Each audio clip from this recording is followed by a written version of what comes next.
Hello, ladies and gentlemen, and welcome to the Discriminating Gamer. You know, there was this woman and her husband, and the woman was just about to give birth, and the doctor arrives, and he said, "I'll be delivering this baby." To which the husband said, "I'd prefer the baby keep his liver." Ladies and gentlemen, today we're going to go ahead and take a look at my top 10 game series of all time.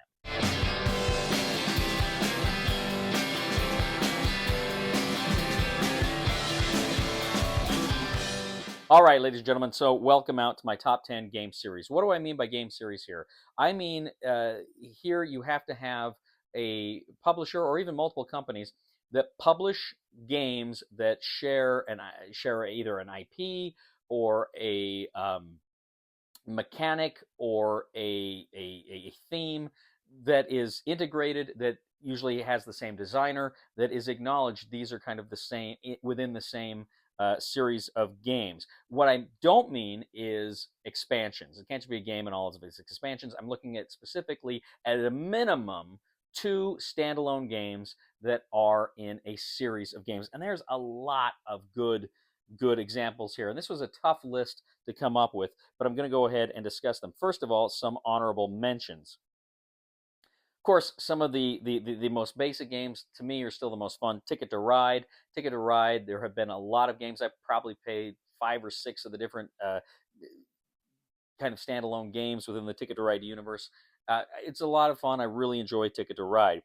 Catan, yeah, I'm still a sucker for Catan. Not my favorite game, but I still enjoy it. I think it's a great series. There's a lot of different versions of Catan out there, and I always have fun playing Catan. Dead of Winter. Dead of Winter has, I'm going here primarily at Dead of Winter and Dead of Winter the Long Night. They're both great, creepy games, very similar, but they also do have enough difference in some of the scenarios and the way they play that I appreciate them both. Villainous, of course, meaning both the Disney and the Star Wars versions. You've also got the Marvel versions. And the Marvel was just okay, but I really liked Disney and Star Wars. If I'd liked Marvel better, maybe this would have made the list. And Scythe. Now, this one was tough because I really like Scythe, but I really like Expeditions. I think Expeditions is the superior game, in my humble opinion. And I really thought this would be on this list, but these Scythe games, but they don't quite make it onto this game series list, so I'm not including them. Anyway, let's go ahead and jump to our top 10 list. Number 10 is a game that actually has 3 games in its series. I have only played 2 of them. The latest one that just came out here not too long ago, I still haven't played, but this is Horrified from Ravensburger. Horrified from Ravensburger is an absolutely fantastic, light, cooperative game that's got a lot of thrills, chills, and kills. Anyway, it's wonderful horror. You know, you take an action, you draw a card, you see what the monsters do, and you've got the mini games, and each monster has their own little mini game you've got to solve, and it's so much fun trying to go after those mini games. And I really like the universal monsters as a theme. I think that's great. But I must confess, with the American Monsters version, even though I don't like the monsters as a theme so much, I like the mini games better in American Monsters. It's a tremendous fun game. This is one of my great gateway games. When I'm playing games with people that are not really gamers, but they say bring a game, this is one I can bring because it's so easy to play, so easy to learn, so easy to teach, and everybody loves Horrified when they play it. So that is number 10. That is Horrified. That is from Ravensburger. My number 9 is a series of games that they're war games, they're solitaire war games, and this comes from DVG. This, of course, is David Thompson's Valiant Defense series. Now, the Valiant Defense series, I believe there are 4 games in the Valiant Defense series. I've played them all, I own them all. It's Pavlov's House, Castle Itter, Soldiers in Postmen's Uniforms, and Labyrinth Ridge. And they all take on different aspects of World War II. They're all about different battles in World War II. And they're kind of similar to States of Siege games in some respect, with the Germans or the enemies just coming right at you, and you kind of have to fend them off while you have to do other things as well. But it's just really, really well done. They're well thought out, and they're tremendous fun whenever you play them. You get chills when you're almost there. You're almost there, and you can feel the tension as you just about made it to the last card and win the game. But then something comes out and they attack your defenses, or one of the enemy soldiers is able to get past your lines. A lot of fun. I freaking love Valiant Defense. So that is my number 9. That is Valiant Defense. That is from DVG. My number 8 is a game series, and again, I recently posted some reviews on this series, but I played. I couldn't even tell you how many standalone games they've got now. Probably there have been published in the past, maybe 10 or 12 at this point. I don't know how many exactly. I own about 4 or 5 of them, including the original from the 1980s. But this is Axis and Allies. Axis and Allies was originally a Milton Bradley Game Master series, but it's developed, and there's so many now that you had Pacific in Europe, then Second Edition Pacific in Europe. You've got World War One. You've got Axis and Allies and Zombies. You're going to have the reprint of Guadalcanal is going to be coming out pretty soon. We'll see if they reprint Battle of Bulge or not, or D-Day. There's so many great. There's a lot of different core games as well, but there's so many great stories and experiences I have had playing Axis and Allies. I'm not going to bore you with a spiel about how I owe my career to that game, but I freaking love Axis and Allies. It's a fun game. I prefer War Room. If I've got the players to play a 6-player game or something like that, I'm going to play War Room. But for a 2-player experience, I much prefer Axis and Allies. It's kind of the go-to grand strategic World War II game. So that is Axis and Allies. That is my number 8, and that is currently being published by Renegade Game Studios. My number 7 is a game series that, again, there's 2 games in the series, and they've just, I think, ended as I'm making this video, I think they've just ended the Kickstarter campaign for the 3rd one in the series, and this is Nemesis. Nemesis from Awakened Realms is, of course, aliens in a box, right? It's essentially aliens. You are, in the first game, you're on a spaceship. You wake up out of hibernation, and these aliens are on board the ship. You're sneaking around, trying not to deal with them. But you're trying to survive. But there's also a hidden traitor mechanic there. So these games are so deeply thematic. Some of the best thematic narrative story games I've played. In the second game, you're on Mars, where you are trying to, you're in like a Mars colony, and you're trying to, again, escape from Mars. Both just incredibly well done, and they both bring some really fun and interesting kind of mechanics and ideas and thematic material to the games. Really enjoy it. Really, really get a kick out of this. First time I played Nemesis, I didn't like it. We kind of got some rules wrong, and I was just thinking, it looks great, but I didn't care for it. And then the more I thought about it, the more I thought, I got to give it another chance. Got another chance, and I found it at a great price, and I bought it, and then I just fell in love with it. And I loved it. And then, of course, they sent me a copy of Lockdown. I reviewed that and loved that as well. So that is number 7. That is Nemesis, and that is from Awakened Realms. My number 6 is a series of games that I started playing right when I first got into kind of the modern world of board gaming. And when I first started reviewing, when I was reviewing for the newspaper, these are some of the first games I started reviewing. And this was a series that was so good, and I was so mad they didn't do more in this series because it was so much fun. But this is the Tempest series from AEG. Now, there are 4, arguably 5 Tempest games. And what I mean by arguably is the first AEG American edition of Love Letter was actually part of the Tempest series. Then subsequently, of course, they changed it, and so it wasn't. But the artwork from the original Love Letter is still very much in the Tempest vein. Now, the Tempest games then are very different. And I'll tell you right now, there were 4 of the big box games. At one time or another, I had all 4. I ended up getting rid of one because one I didn't think was that great. But the other 2 of them are phenomenal. The third one's decent. First one is Courtier, which is just an outstanding area control game. Maybe my favorite area control game I've ever played. Dominaire, probably a close second. I really like Dominaire. This was the 3rd game in the series. I really like Dominaire. Again, another outstanding area control game. Maybe my second favorite area control game of all time. Canalis, which was the 4th game, it was fun. I liked it. I'd play it in a heartbeat if somebody asked me to. I'd probably reach for the other 2 first if it was my choice. But Canalis is fun. Kind of, you're creating canals in this city-state here and trying to build kind of infrastructure through these canals. The second one was Mercante, which was kind of it felt like it was much more of it was kind of a bidding game and an economics game, and that it just didn't really land with me. I thought it was okay, but not great. But the others in the series are all really a lot of fun. Like I say, I was really sad we didn't see more. We didn't see more from this series here, but it is what it is. Anyway, that is number 6. That is a Tempest series, and that is from AEG. My number 5 is a series of games that it's a deck building game, and I credit this game with introducing me to deck building.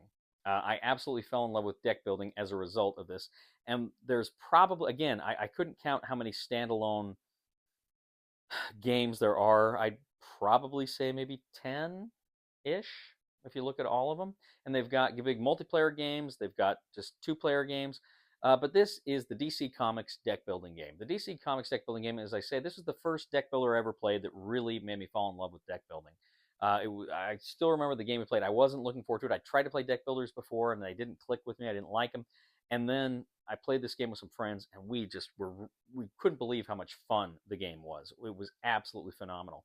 I played a lot of DC deck building games over the years. I went all in for the DC Comics deck building box Kickstarter. Got most of it. There's still a few things out there I don't have for it. Hopefully, at some point, I'll get it.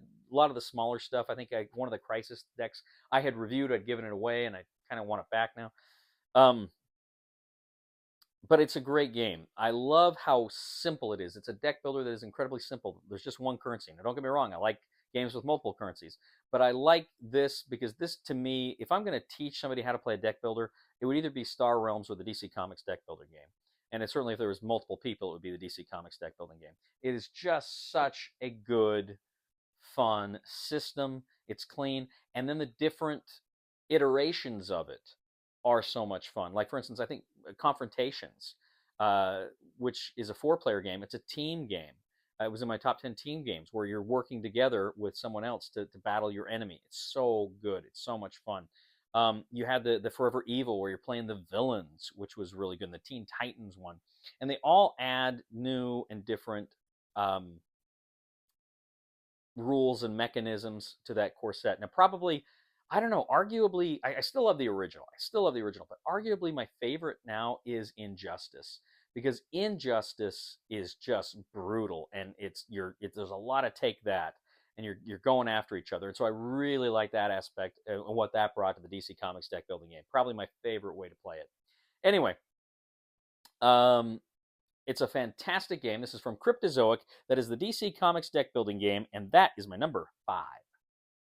Number 4 is a game that just has 2 core games. There are a couple of expansions, and I've yet to play anything associated with this title that I didn't love. I've loved the expansions, and I've loved both of the core games. I think the second core game probably has the edge in a lot of ways over the original core game.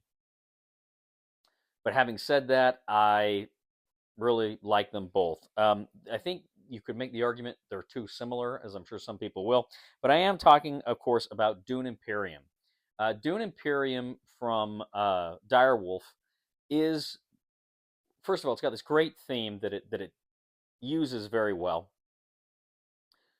But it's a worker placement game and a deck builder game. So I really like the mesh of those two systems there with area control and deck building. I really like that quite a bit. But I like the original core game, and I like what now I would call simplicity.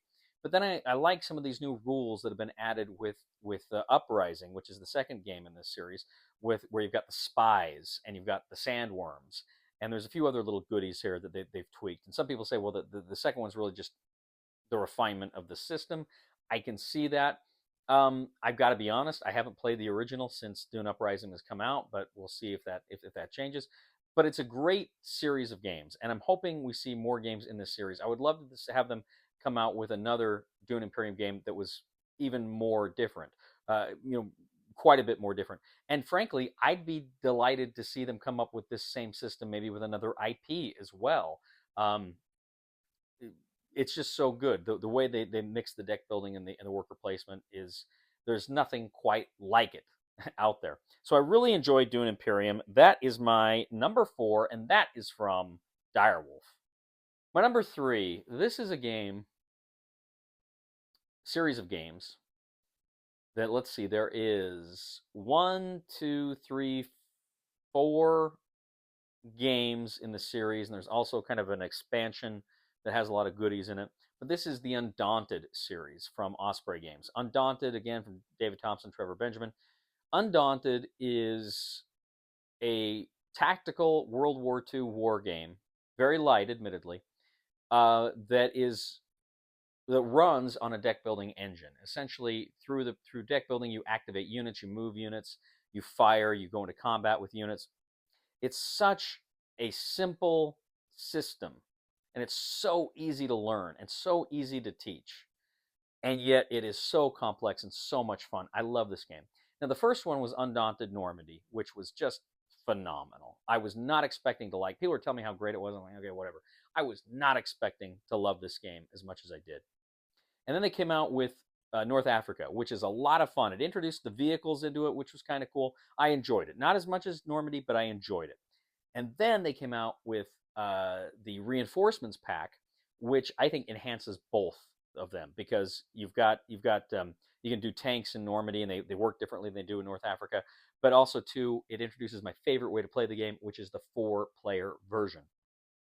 And then they came out with Undaunted Stalingrad, which is a campaign. I'm halfway through the Stalingrad campaign. I'm halfway through that campaign, a little more than halfway through the campaign with my girlfriend Kim. Sorry, fiance Kim. And it's just phenomenal. It's one of the greatest campaign experiences I've ever had. It's and just one of the best games I've ever played, really. And then they came out with Battle of Britain, which again is phenomenal. World War II aerial combat. Really enjoyed that with deck building and seeing how that works with the deck builder. Undaunted is just great, and I'm super excited because they've got the science fiction version Callisto coming out here before too long. Cannot wait to play that one as well. So that is my number 3. That is Undaunted. That is from Osprey Games. My number 2 is a game, again, the first game in this series came out, I want to say about 2012. And since that time, they have released, there's probably been, again, at least 8 or 9 versions. And this is Legendary. Now, of course, I'm including Legendary and Legendary Encounters. Both of these titles, I mean, they're essentially the same with a few little tweaks with the Encounters versions, but they're essentially the same game. You start out with the Marvel game, the Marvel Legendary, which is just phenomenal. They've got like 30 expansions to it. I've got them all. I love it. I actually just, my friend Ray ended up buying a bunch of sleeves he's not going to use. He gave me, I think, something like 4,000 sleeves. I mean, a ton of sleeves. I'm going to be sleeving Legendary here before too long. So he gave me that, which is super cool. And I love that. But then, of course, there is Aliens, Legendary Encounter Aliens. I love that. And then they did Predator, which was cool. And then, X-Files. And just recently they did The Matrix, which was freaking awesome. Firefly, which was awesome. They even did the, and I'm not a fan of Matrix. I don't care for those movies, but I love the game. I had never seen Buffy the Vampire Slayer. I played that game. I loved it. They did a Big Trouble in Little China version, and every single one of these I've played, I have really enjoyed. Now, again, some I like more than others, but I've enjoyed the hell out of every one of them I played. Really, really good stuff. So that is Legendary. That is my number 2. That is from Upper Deck. Okay, my number 1 game series of all time. This is a series of core games. They probably got, let's see, gosh, I don't know now, maybe 7 or 8 core games and a lot of expansions, a ton of expansions. I am, of course, talking about a game that is a pretty simple game. It's not a hard game to learn. It's not a hard game to teach. And yet it thrills me every time I play it. And I've been fortunate that I've been playing a lot lately. And it's just one I love to get to the table. And I love this game. It's great as a solo game, and it's also great playing with other players. I don't know that I've ever played this game and not had a ton of fun. Some games better than others, but it's always fun. This is Zombicide. Now, Zombicide, my friend Jason years ago when the first Zombicide came out. He actually bought me it for Christmas, and we played it, and we just absolutely ate it up.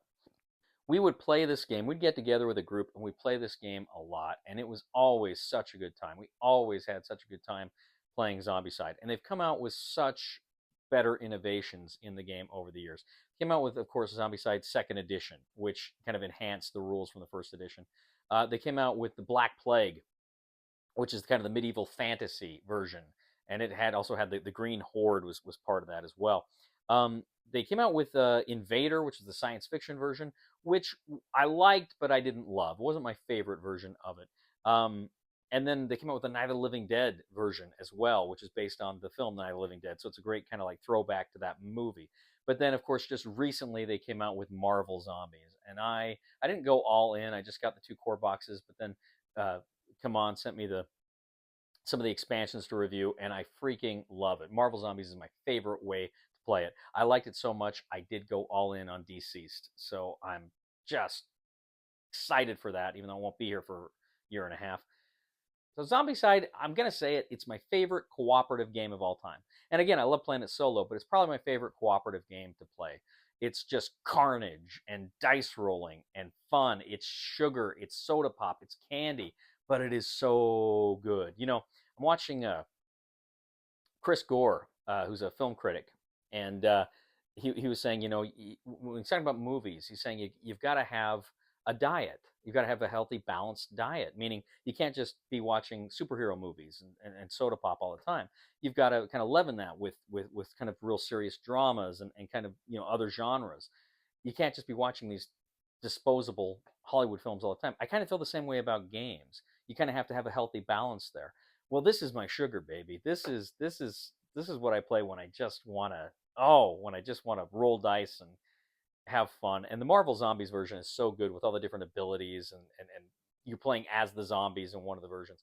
Love it, love it, love it, love it, love it. Zombicide is absolutely phenomenal. That is Zombicide. That is my number 1 favorite game series of all time from Come On. Well, ladies and gentlemen, thank you once again for joining us today. Tell me, what are your favorite game series? Again, at least 2 standalone core games in a series, shared universe, shared mechanics, etc., etc. Let me know. What would you put on the list? Do you like what I have on the list? Is there something you don't think should be there? Let me know. I'm always very excited to hear what you have to say and what your ideas are. So please, please, please let me know.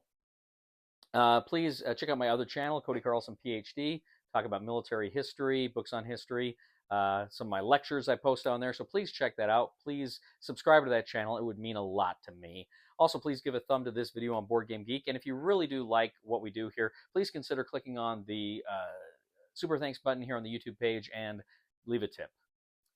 You know, ladies and gentlemen, have you ever heard about that pervy showerhead?